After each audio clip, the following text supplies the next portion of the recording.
The day is Wednesday. It is April 27th, 2022, and welcome to the Benjamin Dixon Morning Show.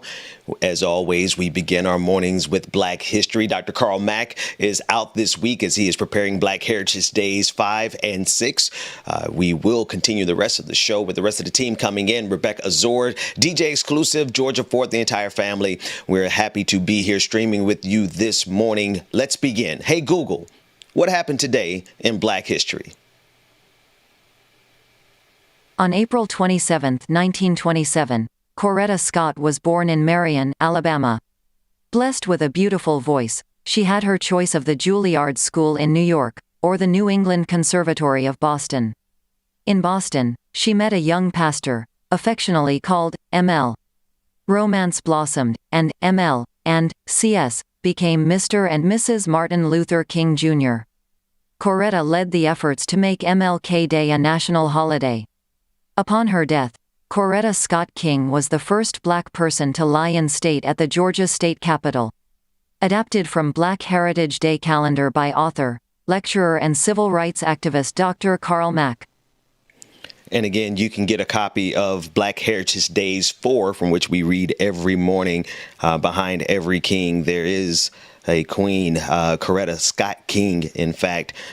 Remembering her on this day, the day that she was born, I want to begin this episode and remind everyone that our phone lines are open. We want to engage with the audience a lot more. 301-715-8592. The user ID number is pinned to the chat room across Facebook, YouTube, Twitter, and Twitch, wherever you're streaming. Good morning to you wherever you're streaming. Say hello to someone in the chat. I think we need to take a second to talk about what's happening in this country. We've taken an extensive amount of time to cover Ukraine and Russia, a lot of other issues, but I think we need to lay focus right on what's happening in Washington, D.C. January 6th never ended. I want to make sure that we're clear that there is an ongoing coup in this country.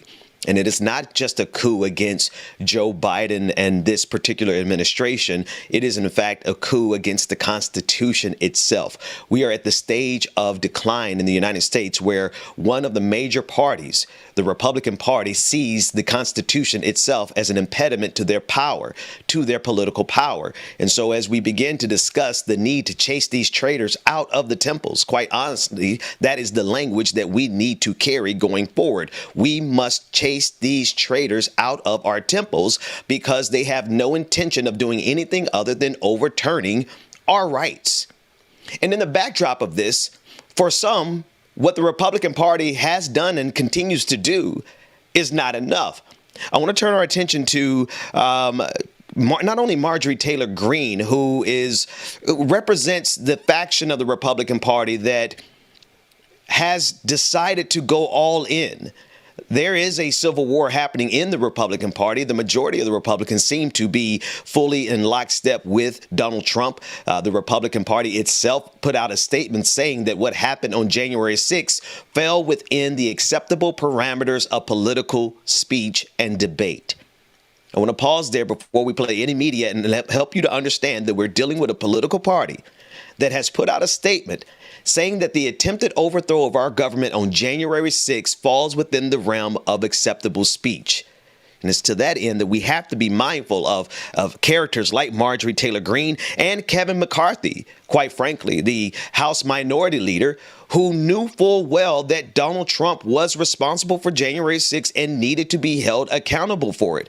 But that is not the language that we're getting out of these leaders at this time. No, Kevin McCarthy has gone on a rampage denying and essentially covering for Donald Trump. But when the rubber met the road, as these new audio tapes have been leaked and have been shared, rather, we see now that the Republican Party leadership knew exactly who was responsible for January 6th and the stakes. I want us to take a listen into some of these audio clips now from Kevin McCarthy saying as much back in January. Let's take a listen in.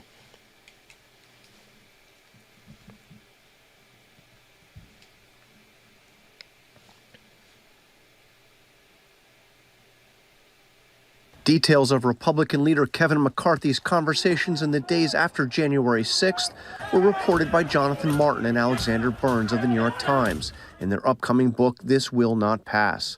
McCarthy, according to the book, was so upset with Trump's behavior, he told fellow Republicans, quote, "I've had it with this guy." McCarthy flatly denied the reporting, tweeting, quote, "The New York Times reporting on me is totally false and wrong." And the Republican leader's spokesperson told the Times, quote, "McCarthy never said he'd call Trump to say he should resign." But overnight, the Times reporters released audio showing McCarthy did exactly that. What I think I'm going to do is I'm going to call him. This, according to the Times reporters, was during a phone call with House Republicans hosted by Liz Cheney just days after the attack on the Capitol. Are you hearing that he might resign? Is there any reason to think that might happen? I've had some few discussions. My gut tells me no. I'm seriously thinking of having that conversation with him tonight. I haven't talked to him in a couple days. From what I know of him, I mean, you guys all know him too. Do you think he'd ever back away? But McCarthy goes on to say he believed Trump would be impeached and possibly even removed from office by the Senate. the only discussion I would have with him is that I think this will pass, and it would be my recommendation we should resign. I mean, that would be my take, but I don't think he would take it, but I don't know. But weeks later, McCarthy's criticism of Trump had evaporated. He visited the former president at Mar-a-Lago just 3 weeks after January 6th. That last part is so critical. It only took a few weeks for this to transition for Kevin McCarthy from an impeachable and an offense that would require his resignation all the way to covering for Donald Trump. And I want us to make sure that we see this progression. After January 6th, there was no correction of course. There was no steps backwards. There was no walking back. In fact, they doubled down. The Republican Party said that what happened on January 6th falls within the realm of acceptable political behavior. This is the difficulty of what we're facing. I want to play this next clip. This is from Ari Melber on MSNBC. This shows us not just Kevin McCarthy, but also Mark Meadows. He's covering 2,000 text messages that were provided by Mark Meadows and testimony others gave to the January 6th committee. Let's take a listen into MSNBC's Ari Melber. The new evidence here from Congress in the probe of the insurrection. 2,000 newly leaked text messages, and it starts all in the Trump White House with the top remaining aide, Chief of Staff Mark Meadows. Now, CNN first obtained these texts that revealed how many Trump allies were plotting in and around, but perhaps most culpable from a criminal perspective, before January 6th. The texts come from Trump family members, Republican lawmakers, Fox News hosts, as well as some outlandish individuals pushing conspiracy theories. There are bombshells. Now, in the text messages to the White House, we also see communications between Trump's family, like Trump Jr., and the top staffer there trying to stop the mob from ransacking the Capitol. Donald Trump Jr. says, quote, "This is one you go to the mattresses on. They will try to blank his entire legacy on this if it gets worse." Trump's own son, in the moment, secretly talking to a staff member because apparently Donald Trump Jr. didn't understand how much his father would like, relish, appreciate, and cheer on that spectacle at the Capitol. Then there's heat on Sean Hannity because on Election Day, Hannity texts Meadows, "NC going to be okay?" Meadows says, "Stress every vote matters. Get out and vote." And Hannity responds, like any independent journalist would, I'm being sarcastic, quote, "Yes, sir." As for the states that need the most attention, Hannity digs himself deeper on it. Quote, "Any place in particular we, the supposedly independent media at Fox News, we need a push." The we is he doesn't even pretend to be talking or interviewing a source. He's just saying, let's work together to help Trump. And Meadows responds with more orders. Pennsylvania, North Carolina, Arizona, Nevada. Hannity says, got it, everywhere. We can't tell because text tone is notoriously hard to read whether the everywhere itself was a little bit of a sarcastic jab, because if you need help everywhere, you might be losing the election. The text also revealed Republicans urgently telling Meadows to get Trump to stop the violence. And again, this is something we've talked about in reporting on this horrific insurrection. As more of the Republican Party has warmed to this over time, we have the evidence, that's what's so unusual in this digital era, about how many even Republican lawmakers were concerned in the moment, not only for their own safety, but because they never apparently imagined this would be cheered on by so many people on the right. Trump was silent for hours. All of this coming with the new filing from a court filing where the debate is over how Trump White House officials received warnings before the insurrection that they were on notice about possible violence. One White House aide says Meadows received a briefing the day before, January 5th, from a Secret Service official. We had intel reports saying there could potentially be violence on the 6th.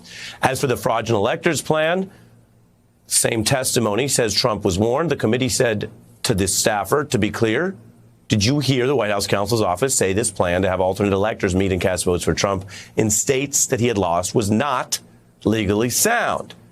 And the witness says, yes. Despite that advice, the plan moved forward. Now, the filing that we're using here for some of this reporting also says Republican lawmakers were involved. Meadows talked to many different conservatives, including Scott Perry, Jim Jordan, MTG, as earlier mentioned, and Lauren Boebert, about how to steal, potentially, or overthrow the race. Meadows handed over some of the evidence to the committee before infamously halting his cooperation, which is why the DOJ is deciding whether or not there's a case for indictment. Now, all of these pieces add up to what's happening in real time. You have the Republican Party that has co-signed everything that happened on January 6th, stating that it is a part of the acceptable range of political debate. You have Republican leaders, Kevin McCarthy. You have Republican media infrastructures like Fox News, all working together with the president of, at the time, the president of the United States, Donald Trump, attempting to overthrow the government because they did not like the election results. This is a major problem. I want to move to Marjorie Taylor Greene and add one more detail to this. Marjorie Taylor Greene took the stand to testify against a group of Georgia voters attempting to stop the far-right Republican congresswoman from running for re-election under the 14th Amendment. The group says that Greene should be disqualified under the 14th Amendment to the U.S. Constitution because she supported insurrectionists who attacked the Capitol on January 6.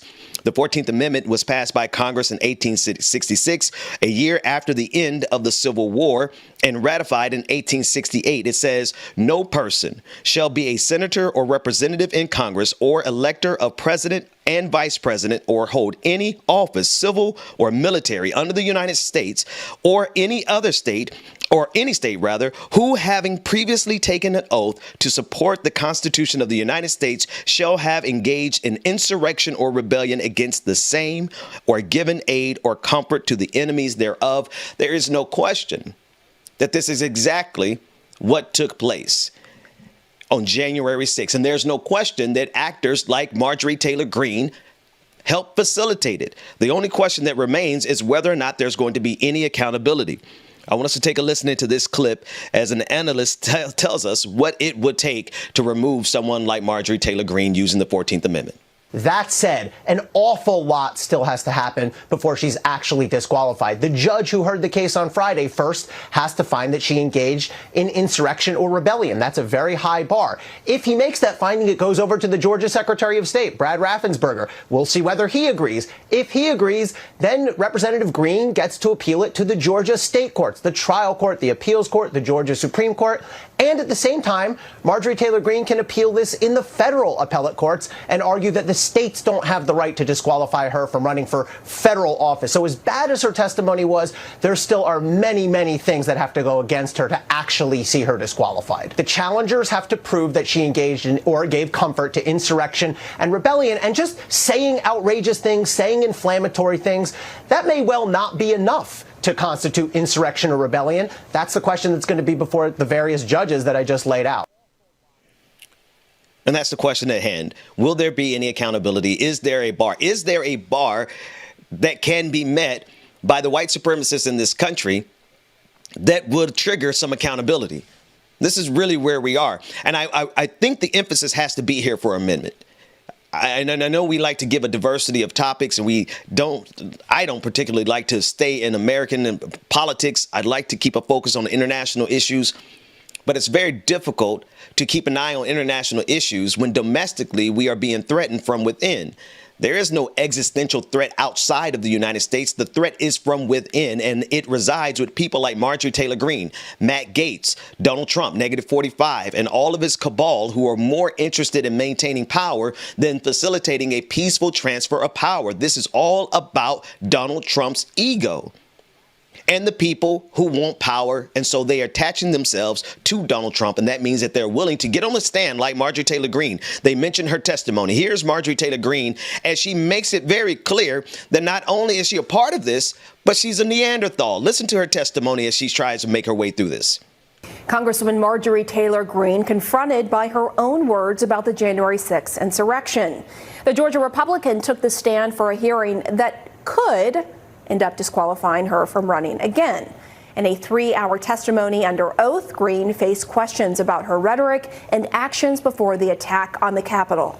Ms. Greene, if somebody tried to unlawfully interfere with the process of counting the electoral votes, unlawfully, that person would be an enemy of the Constitution. Wouldn't you agree?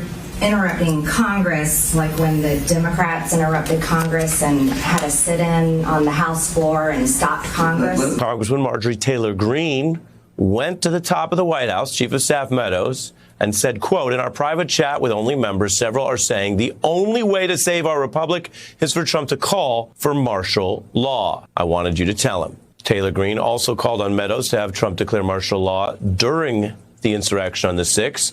Here she was just 3 days ago, though, under oath. Prior to the inauguration in 2021, did you advocate for martial law with the President of the United States, President Trump? I don't recall.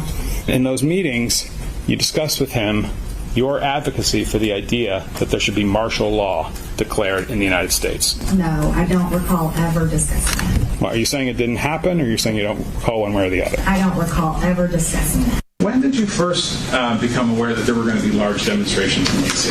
on the 6th? I don't recall. And who put it on your calendar? I don't know. Somebody on your staff, I take it? I have no idea. I don't know. I do not recall that, no. I don't recall. I don't remember. I don't think so. I don't recall the exact days. I don't think so. I don't recall that at all. I don't know. I don't recall. That was the video, but I don't recall. Prior to January 6th, Representative Greene, did anyone ever mention to you the possibility that there might be violence in Washington on January 6th, 2021? I don't remember. Okay. So it's possible that folks told you things could get violent in Washington on January 6th, right? I was a brand new member of Congress. I don't remember those conversations, but I would hope Nancy Pelosi and those in charge of the Capitol were taking the Capitol security very seriously. You believed that Joe Biden had lost the election to Mr. Trump, right? Well, yes, we saw a tremendous amount of voter fraud. We have investigations going on right now in the state of Georgia. There's investigations going on in multiple states. Do you believe the FBI was behind the January 6th violence at the Capitol? I don't know. I certainly think there's a lot to be investigated. The second page of the document. The question now is whether or not we're going to allow these Neanderthals to bring down this democracy simply by saying, I do not recall. There is a lane, quite honestly, for them to accomplish this because this justice system has been set up to provide cover for people like Marjorie Taylor Greene. Let's make no mistake. This system is set up to erect the worst of the worst amongst us. They elected Donald Trump to the White House. So this is a perfect world for someone like Marjorie Taylor Greene to be able to get on the stand and to country bumpkin her way through destroying this democracy. But she's not alone. She is not alone. The entirety of the Republican cabal that supports Donald Trump, there are some 30% of U.S. citizens who are ready to go with Donald Trump all the way to him overthrowing this government. So we have to pause and ask ourselves the question, when the Republican Party has control over the judiciary, thanks to Donald Trump, appointing some 83 justices and judges across the federal judiciary, with the Republican Party in position to come back into power in 2022, to take back the Senate or to take the Congress. And more importantly, when the Republican Party has houses across the entirety of this country, in every state houses, state Senate chambers, and the governor's offices, they are in a position to strike a fatal blow to our democracy. And to be quite honest with you, that is their goal. The phone lines are open. I want to hear what you think about this. The number is going to be on your screen. It's going to be in the chat rooms, wherever you are. We're going to continue and expand this conversation going forward, because I want us to keep a laser-like focus on what is happening in real time around us. I think we have become desensitized to it, to be quite honest with you. I think we have gotten to a point where we are so comfortable with our politics being so absurd, so dysfunctional, simultaneously so absurd, so dysfunctional that we cannot preserve the lives of 1 million Americans during this pandemic. No, instead of doing what we could to reduce the number of deaths, this country did everything it could, particularly half of this country who refused to put on a mask. This is the absurdity of the moment. But it is not just that. We are dealing with people that this is not enough. It's not enough that during the pandemic, the wealthiest in this country facilitated the biggest wealth transfer we have ever seen on the face of this planet. The rich got extremely richer during the pandemic, while the essential workers were left to die, literally. That wasn't enough. They have to go even further, because that pesky thing called democracy continues to stand in their way. For someone like Marjorie Taylor Greene, democracy is an impediment. For someone like Donald Trump, democracy, which put him out of office, is an impediment. And to so many of the Republicans, they are finding that the Constitution itself is an impediment to their political and economic goals. And so what do? They throw it out the window. They have no problem whatsoever overthrowing this entire country for the sake of their ego, their ambition, and their political and economic power. They will overthrow this country for their political power. And if the Democratic Party doesn't get this, if those people who are running for office this time around do not get this, then I fear 2022 might be the very last domino. I think 2022 coming up is going to be the last domino, especially if we do not have a fierce opposition to this Republican Party machine that is ready to take over this. In fact, they have every position in place. They've even got Twitter now. We've been talking about Elon Musk purchasing Twitter. We're going to cover that a little bit more on o'clock later on in this episode. But I do want you to chime in on that. When we consider the number of people who are celebrating, specifically the people who are celebrating, the Trumps of the world who are celebrating, the Heritage Foundation, a Republican organization, they are celebrating Elon Musk's purchase of Twitter. When we look down the line, this is something that the fascists and the Republicans in this country are celebrating. Why? Because they know full well that Twitter is one of the last places where actual free speech could foment to the top of the algorithm. Well, now that algorithm is owned by Elon Musk, and the data and all of your data is owned by Elon Musk personally. It is no longer a public company. I want to take this caller. Caller, you are live on the air. What is your name, comment, and or question? Hello? You're on the air. What's your name? Hi, this is Tyler again. Good morning, Tyler. What's on your mind, my friend? So, first of all, on the January 6th stuff, I know you were on Elon Musk.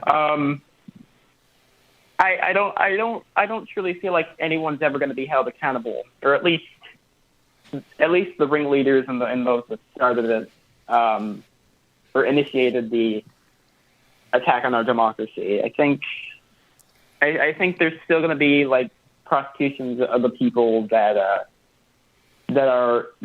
took part in it, but ultimately those who orchestrated the attack I don't think are ever really going to be held accountable, because when you're rich and powerful, I think it's obvious that. Yeah. It's just, no, absolutely. It's just not going to happen. Yep. Tyler, that's the fear, that's the concern, and that's what we absolutely have to watch out for if the powerful are not held accountable in this country. I mean, and this is really what we're dealing with. January 6th is whether or not we can hold our political leaders accountable for absolutely anything. Can they get away with overthrowing the government? Donald Trump said that he could get away with shooting somebody on Fifth Avenue. Well, it looks like he could get away with overthrowing the government as well. We have to take it to a quick break. When we come back, we'll be on the clock. It's in the hands of DJ Exclusive. More of the Benjamin Dixon Morning Show right after this break.